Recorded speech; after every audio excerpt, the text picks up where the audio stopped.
Welcome to a learner's response to assessment results. Chapter 1 of the Miller, Lynn, and Gronlund text focuses on current issues and trends in assessment.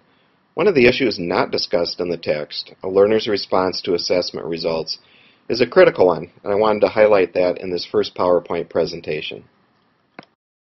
I do want us to have a guiding principle as we progress through this course.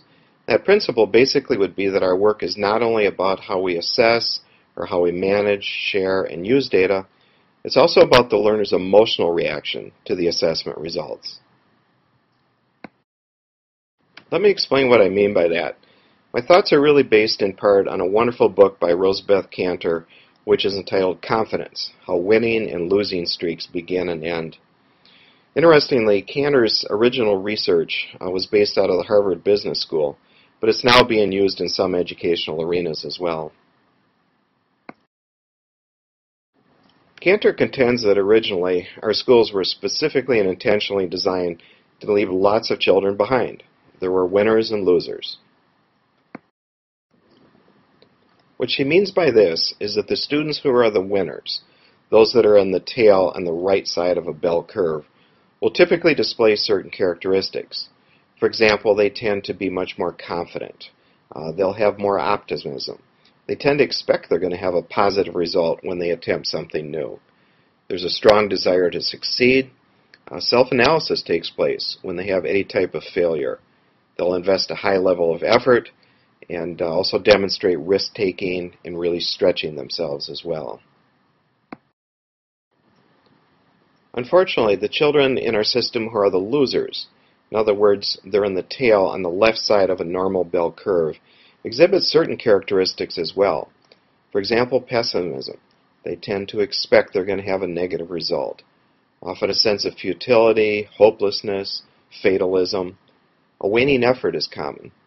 At times there'll be self-criticism when they fail, denial, cover-up, and also a fear of risk-taking and a defensiveness is common.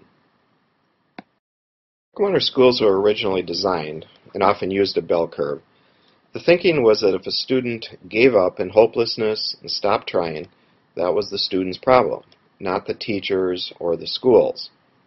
Now, in an age of accountability, we're challenged to provide an opportunity for all students to learn. The good news is that something has changed. Our society continues to evolve. We're seeing that our original modus operandi of operating schools with clearly identified winners and losers isn't meeting the needs of all students. Failure really can't be an option for us. We now really have a new mission, assuring competence in math, reading, writing, and perhaps in some other disciplines. So, what does this all mean? Basically, it means that assessment and grading procedures that were born and bred to help some students succeed now must serve to help all students succeed. For the first time, we need to really think about the impact our assessments have on students. In other words, we need to think about assessment systems that inform annual decisions, which would be summative assessment, and decisions that are made every 3 to 4 months and in between, which would be formative assessment. Quite simply put, my goal for you in this course is that you would be equipped to make informed assessment decisions that will benefit all learners. That really is the purpose of this course.